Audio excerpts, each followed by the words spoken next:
बिस्मिल्लाहिर्रहमानिर्रहीम। अस्सलाम वालेकुम। पाकिस्तान और ईरान के मामलात इतने उलझ चुके हैं, इसका पहली मर्तबा इजराइल इतना फ़ायदा उठाने जा रहा है कि जो काम इजराइल ने ये 100 दिन जंग के दौरान नहीं वो कर सका, आज उसने वो कर दिया है। और उसने अमेरिका को कह दिया है कि मुझे किसी सूरत फ़लस्तीन कबूल नहीं है और इसके लिए चाहे वर्ल्ड वार होती है, हो जाए, तबाह होती है। और ये अब इतनी बड़ी जंग बनने वाली, क्योंकि वो डर रहा था, वो बोल नहीं रहा था, उसने देखा अब इनका मामला खराब हो गया, इसके असरात कितने भयानक होने वाले। और अब भूल जाए कि किसी जरूरत ये जंग रुकनी है, क्योंकि ये जंग अब इतनी बुरी तरह फैलने वाली है पूरे वर्ल्ड में, स्पेशली मुस्लिम कंट्रीज में। लेकिन उससे पहले सबसे पहले आपको डिस्कस करते हैं कि जिस इशू की वजह से अब ये मामला और ज़्यादा ख़राब हो गया, वो ईरान वाला मामला। हुआ ये है कि PIA समेत तमाम पाकिस्तानी एयरलाइंस को कह दिया गया है कि कोई एयरलाइन इस वक्त ईरान की एयर स्पेस फ़िज़ाई हदूद इस्तेमाल ना करे। और उसके साथ साथ जो फ्लाइट्स आ रही हैं यूरोप और सेंट्रल एशिया से, यानी जितनी भी एयरलाइंस की हैं, उनको कहा है कि आप लोगों ने किसी सूरत ईरान की साइड से नहीं, यानी पाकिस्तान की तमाम जितनी एयरलाइंस हैं उनको कह दिया गया है कि आप लोगों ने मस्कत का रूट लेना है, यानी आपने पाकिस्तान में दाखिल होना। पहले होता ये था कि जो यूरोप की साइड से आ रही होती थी या सेंट्रल एशिया से, यानी वो इस्तेमाल करती थी ईरान की सरहद। अब कह दिया गया है ना PIA इस्तेमाल करेगी, ना कोई और एयरलाइन इस्तेमाल करेगी, और ये तमाम की तमाम जो एयरलाइंस हैं वो मस्कत का रूट लेते हुए आए। अब प्रॉब्लम यह है कि यूरोप और तुर्की जाने वाले पाकिस्तान में हमेशा से, याद रखिए, ईरानी फ़िज़ाई हदूद इस्तेमाल किया करते थे। उधर हुआ ये है कि ईरान की एविएशन ने भी दुनिया भर की जितनी एयरलाइंस हैं इनको नोटिस जारी किया है और कहा है कि अपनी फ़िज़ाई हदूद में कुछ ऐसे फ़िज़ाई रूट्स को कमर्शियल एयरलाइंस की परवाज़ों के लिए उन्होंने बंद कर दिया है। अब सूरत हाल ये है कि पाकिस्तान की सिविल एविएशन अथॉरिटी ने कहा है कि जो पाकिस्तान से यूरोप जाने वाली यानी पाकिस्तानी एयरलाइंस हैं वो तो फ़िलहाल मस्कत, ओमान की फ़िज़ाई हदूद इस्तेमाल करी हैं, और कुछ ऐसी हैं कि जिनको इजाज़त नहीं है वो फ़िलहाल इस्तेमाल करें। लेकिन इस सारे सूरत हाल के अंदर आप अंदाज़ा कर सकते हैं कि कशीदगी कितनी बढ़ गई है। सबसे पहले तो ये बात समझिएगा कि ऐसा क्यों हुआ है। देखिए, ईरान अपनी जो फ़ौजें हैं वो बॉर्डर पर एक्सरसाइज कर रहा है और वहाँ पर मुकम्मल तौर पर उनकी फ़ौजें आई हुई हैं। पाकिस्तान की फ़ौजें हाई अलर्ट हैं और इस सारे मामले के अंदर जो सिचुएशन इस वक्त बनी है उसका आप अंदाज़ा नहीं लगा सकते कि कितना इस वक्त हालात ख़राब होने वाला मामला हो गया है। आपको याद होगा कि आज से कुछ साल पहले, यानी आप ये समझिए कि जब जनरल कासिम सुलेमानी को मारा था, उसके बाद क्या सूरत हाल पेश आई थी। उसके बाद सूरत हाल ये पेश आई थी कि ईरान ने एक मिसाइल मारा जो कि डायरेक्टली जाकर यूक्रेन से एक फ़्लाइट आ रही थी, उसको लगा और सारे मारे गए। पहले तो ईरान ने तस्लीम नहीं किया, बाद में उनको अंदाज़ा हुआ कि अमेरिका, और उन्होंने बाद में बात कही कि अमेरिका ने चूँकि हमारा सिस्टम हैक कर लिया था तो हमारा मिसाइल जाकर हिट हुआ। और दूसरा उन्होंने कहा कि हमें ये बताया गया था कि वो जंगी आ रहा है तैयार है, यानी उसका जो कोड था उसको तब्दील कर दिया गया था और ये सूरत हाल हुई थी। अब सिचुएशन कुछ इस तरह की है कि सबसे बड़ा मसला ये पैदा हुआ है कि ईरान अब, यानी उनके जो डिफेंस मिनिस्टर ने बात की है, उन्होंने तो ये बात कही है कि भाई हम हमला करेंगे, जब चाहेंगे करेंगे और दोबारा भी करेंगे। वो तैयारी करके बैठे और वो हमला कर सकते हैं। हालांकि पाकिस्तान ने जवाब दिया है, क्योंकि ईरान के फॉरेन मिनिस्टर ने जो बात की है उन्होंने कहा कि पाकिस्तान ने रेड लाइन क्रॉस कर दी है, यानी उनके नज़दीक ईरान की सरहद के अंदर हमला करना रेड लाइन क्रॉस है। लेकिन ये नहीं उनको समझ आ रही कि पाकिस्तान की सरहद के अंदर आपने हमला किया, क्या वो रेड लाइन क्रॉस नहीं है? जाहिर सी बात है, आपने किसी की रेड लाइन क्रॉस किया तो कोई आपकी भी रेड लाइन क्रॉस करेगा। अब इस सूरत हाल के अंदर उन्होंने कह दिया कि रेड लाइन क्रॉस कर दी है पाकिस्तान ने, और किसी सूरत हमसे ये बर्दाश्त नहीं होता कि कोई हमारे मुल्क के अंदर आए, हमारी सालमियत को नुकसान पहुँचाए, ये हम किसी सूरत बर्दाश्त नहीं करेंगे। अब आप ज़रा अंदाज़ा कर लें कि इस वक्त हालात क्या हो चुके हैं। यानी हालात ये हो चुके हैं कि उस वक्त पाकिस्तान को भी अंदाज़ा था, अब भी उनको अंदाज़ा है कि कल को लेट्स से मिसाल के तौर पर कोई तीसरी ताकत, जिस तरह आप देखिए ब्यूटन ने बात कही है, उसने बात तो बिल्कुल ठीक कही है। उसने कहा कि आप दोनों को अंदाज़ा नहीं है कि जो तीसरी कुव्वत बैठी हुई है वो कितनी बर्बाद करने के लिए वो तैयार है कि आप दोनों लड़े और इस खित्ते के अंदर वो डिस्टेबलाइज कर दे, खित्ता तबाह कर दे पूरी तरह। और आप लोगों को अभी तक इस बात का अंदाजा नहीं हो पा रहा। उसने कहा इंतहाई अफसोसनाक है कि दो ताकतें आपस में लड़ रही हैं। उसने कहा जो ताकत चाहती है कि अमन ना हो वो पूरी तरह इसको इस्तेमाल करेगी, इस मौके को, और तबाही की तरफ लेकर जाएगी।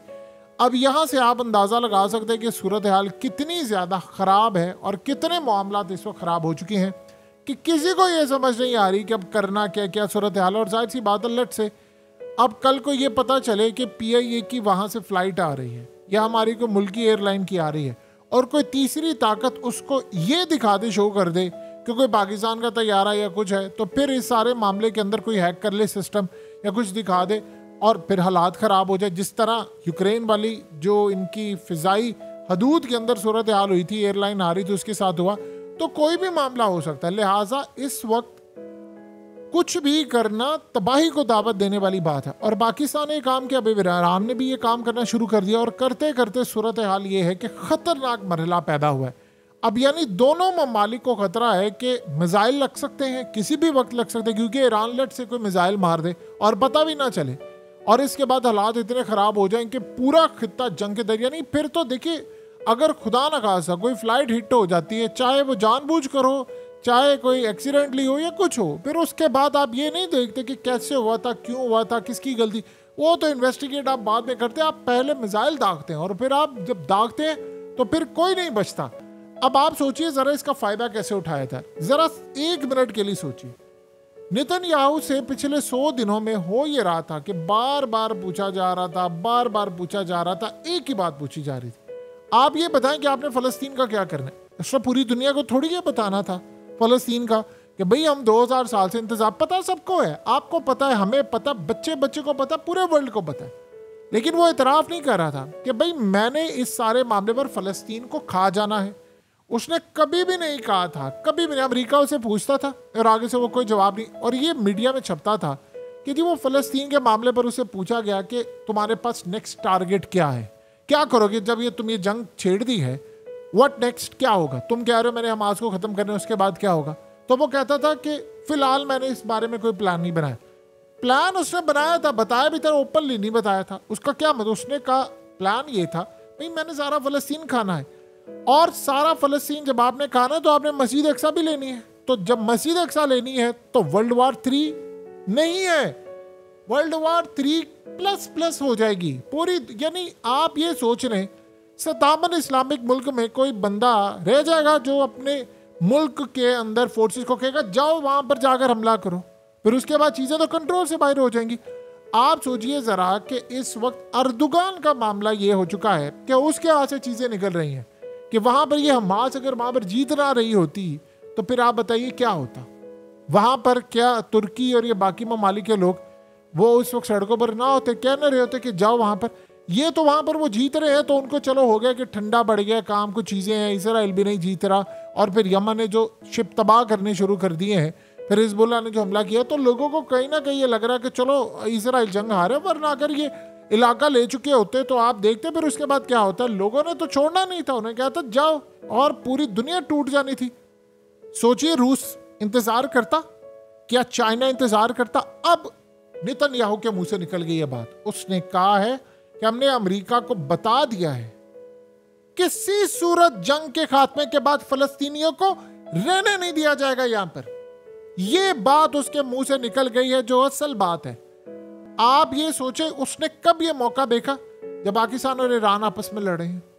और देखिए ये मामला स्टार्ट कहां से होता है। ईरान ने मिसाइल दागा है, ये नहीं दागना चाहिए था, ये सिनेरियो बनता ही नहीं था आपका इस वक्त लड़ाई का।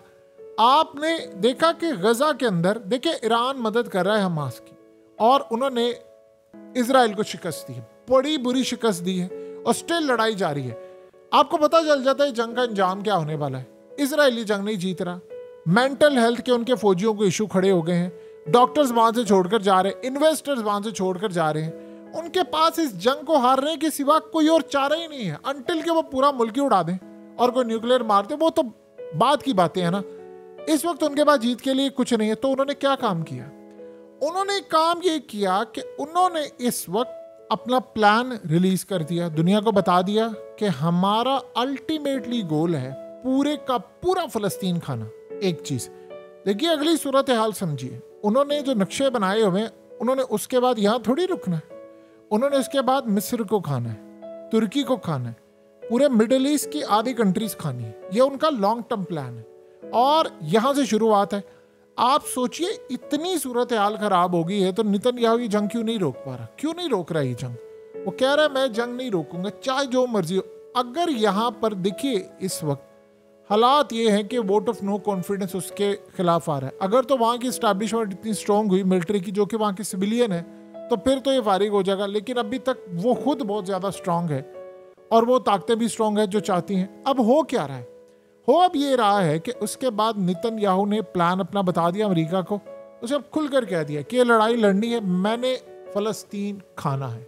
क्लियर हो गया मामला। ये कब हुआ? जब पाकिस्तान और ईरान आपस में लड़ रहे हैं। फोकस कहां से हटा? लड़ाई वहां चल रही है, फोकस हटा ईरान का। पहले उसने इराक के अंदर मारा, लरस गया था पूरी तरह इजराइल, क्योंकि जिस विला पर इराक में मारा वो हेडक्वार्टर था और वो आम सा विला था। ये हेडक्वार्टर हमेशा याद रखिएगा जो होते हैं वो इसी तरह के होते हैं, यानी को खास पता नहीं चलता किसी को, सिक्योरिटी उसकी जारी होती। वहां पर जाकर मिसाइल गिरा, फिर उसके बाद इन्होंने शाम के अंदर मारा, फिर उसके बाद उनको लगा कि अच्छा अब ये आपस में लड़ रहे हैं। अमेरिका को भी अपॉर्चुनिटी मिल गई कि शुक्र है मेरे से ध्यान हटा हुआ है इनका, यमन की साइड से हूथियों ने इनको पकड़ा हुआ था। अब करते करते सूरत हाल यहाँ तक आ गई है कि दो ममालिक आपस में लड़ रहे हैं और उधर उनको अपॉर्चुनिटी मिल गई है। उन्होंने क्लियर कर दिया। अब व्हाट नेक्स्ट क्या होगा?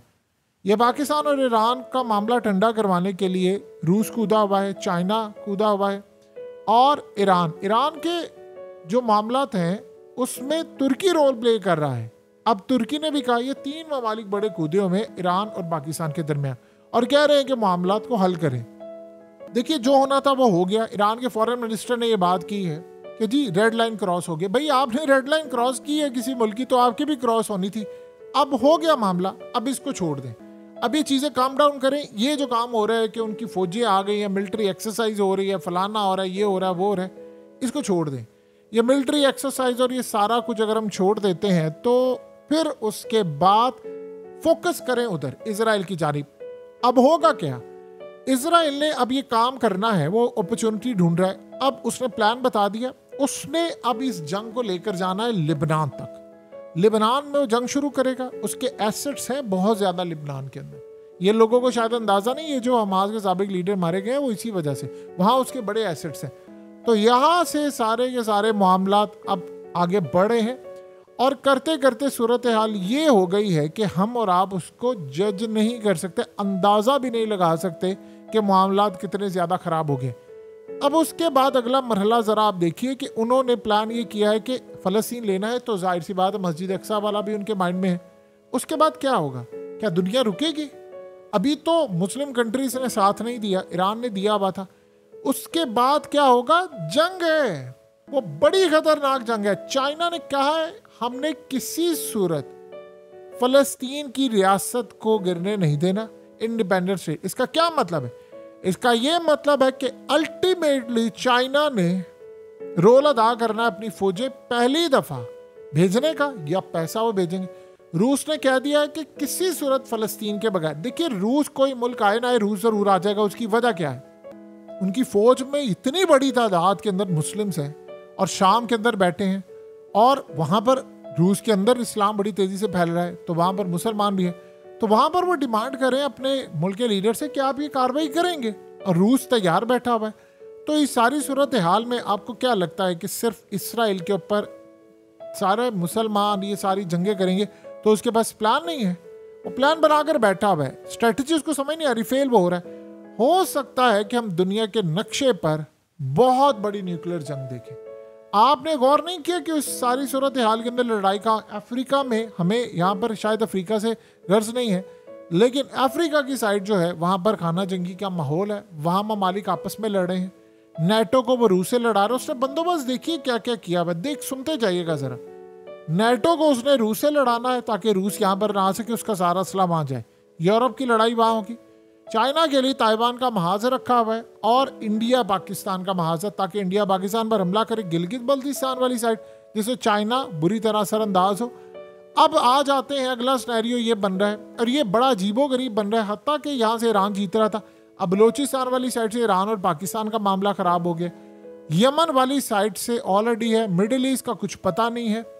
आप उसके बाद देखिए नॉर्थ कोरिया साउथ कोरिया की आपस की लड़ाई है। आप सूरत हाल को देखें तो तबाह कुन सूरत हाल आ रही है, इतनी तबाह कुन है जिसका हम लोग अंदाज़ा भी नहीं कर सकते।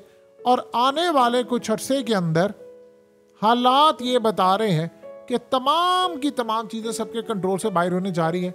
या हम फ़िज़ाई हदूद की बात करें, फ़लानी एयरलाइन को नहीं भेजना, फ़लानी को नहीं भेजना, उसके बाद क्या होगा? तबाहकुन सूरत यार हमारे सामने है और ये भी हमें नहीं समझ आएगी तो हमें कब समझ आएगी? इस लड़ाई को रुक जाना चाहिए।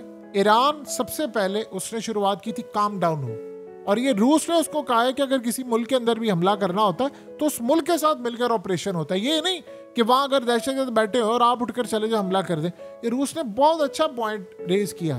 तो रूस ने अगर कहा ईरान को काम डाउन होना चाहिए, और ये अब छोड़े, आपने हमला किया, पाकिस्तान ने जवाब दे दिया, तो क्या आप ये करते रहेंगे कि फलानी फौजें आ जाएंगी फलाना? इसको ख़त्म करें, मामला तय करें और उसके बाद फोकस जहां पर था इजराइल वाली साइड उधर रखें फोकस।